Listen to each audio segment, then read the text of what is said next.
एक तरफ काठमांडू की तंग गलियों में व्यवस्था के खिलाफ चिल्लाकर रैप करने वाला एक बागी युवा है, तो दूसरी तरफ चेन्नई के सिनेमा घरों में अपनी एक एंट्री पर लाखों की भीड़ को पागल कर देने वाला एक मेगा स्टार। दो अलग देश, दो अलग भाषाएं, दो बिल्कुल अलग बैकग्राउंड, लेकिन आज इन दोनों ने मिलकर पूरे दक्षिण एशिया के राजनीतिक इतिहास की सबसे बड़ी पटकथा लिख दी है। यह कहानी नेपाल के नए प्रधानमंत्री बालेंद्र शाह यानी बालेन और तमिलनाडु के नए मुख्यमंत्री जोसेफ विजय की है।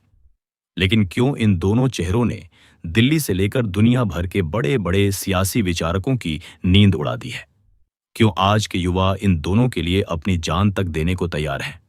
इसका जवाब छुपा है आज के जेन जी यानी स्मार्टफोन और सोशल मीडिया के दौर में बड़े हुए युवाओं के उस गुस्से में जो सालों से चल रहे भ्रष्टाचार, भाई भतीजावाद और खोखले वादों से पूरी तरह थक चुका था।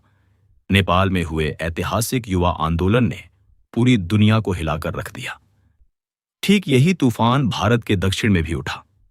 थलापति विजय ने बिना किसी पारंपरिक राजनीतिक गॉडफादर के अपनी पार्टी तमिलगा वेत्री कजगम के जरिए सीधे तमिलनाडु की सत्ता पर कब्जा कर लिया और मई 2026 में मुख्यमंत्री पद की शपथ ले ली। लेकिन सोचने वाली बात यह है कि इन दोनों में ऐसा क्या कॉमन है जो इन्हें इतना खतरनाक और इतना लोकप्रिय बनाता है? क्यों बालेन शाह का अवैध निर्माणों पर बिना किसी भेदभाव के बुलडोजर चलाना और नगर परिषद की मीटिंग्स का सीधे जनता के मोबाइल पर लाइव टेलीकास्ट करना पारंपरिक नेताओं के लिए एक बड़ा खतरा बन गया है?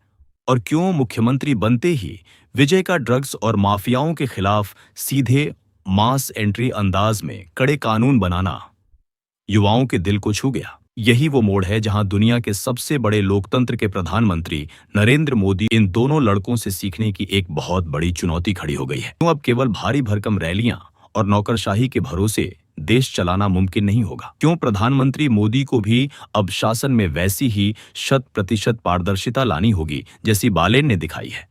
एशिया में उठी यह नई सियासी सुनामी साफ कह रही है कि अब बंद कमरों की राजनीति का अंत हो चुका है। बालेन और विजय कोई साधारण नेता नहीं है, ये खुद में व्यवस्था विरोधी आंदोलन है।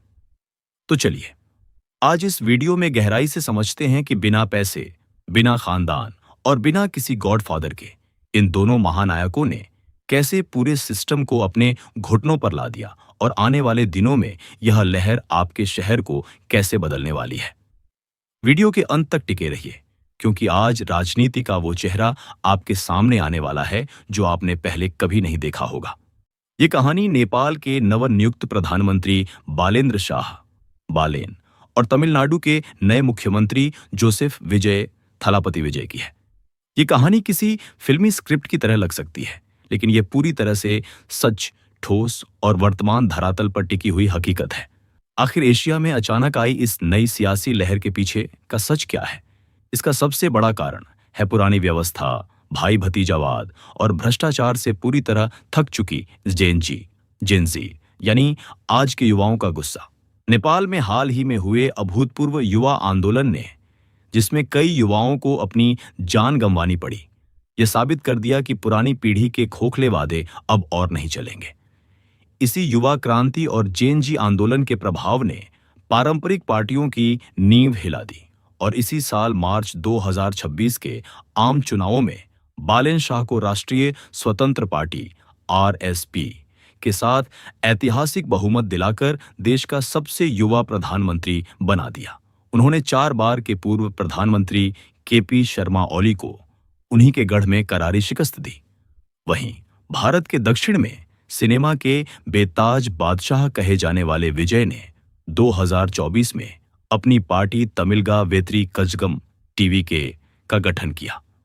उन्होंने किसी पारंपरिक राजनीतिक घराने का सहारा नहीं लिया, बल्कि अपने करोड़ों फैंस और युवाओं के नेटवर्क को सोशल मीडिया वॉर और सामाजिक सेवा के माध्यम से एक अभूतपूर्व वोटिंग मशीन में बदल दिया। मई 2026 के विधानसभा चुनाव के नतीजों में विजय की पार्टी सबसे बड़ी ताकत बनकर उभरी और उन्होंने 10 मई 2026 को मुख्यमंत्री पद की शपथ ली। इन दोनों युवा और साहसिक नेताओं के काम करने का तरीका और उनकी नीतियां अद्भुत रूप से समान हैं।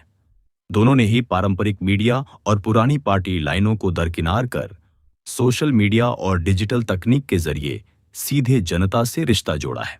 बालेन शाह ने जहां काठमांडू के मेयर रहते हुए शहर के कचरा प्रबंधन को सुधारा, नगर परिषद की बैठकों का सीधा प्रसारण कर अभूतपूर्व पारदर्शिता दिखाई और रसूखदारों के अवैध निर्माणों पर बेखौफ होकर बुलडोजर चलाया।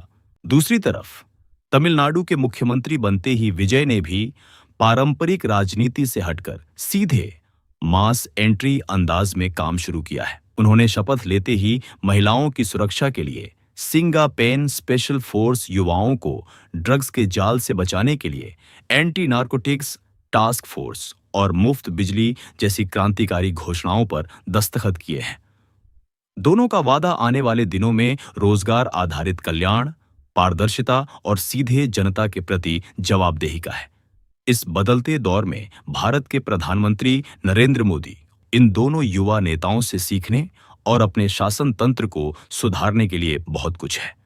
अब केवल रैलियों, भारी भरकम भाषणों या नौकरशाही के भरोसे शासन चलाना काफी नहीं होगा। प्रधानमंत्री मोदी को यह समझना होगा कि आज का युवा वर्ग शासन में 100% पारदर्शिता चाहता है, जैसी बालेन ने लाइव मीटिंग्स के जरिए दिखाई है।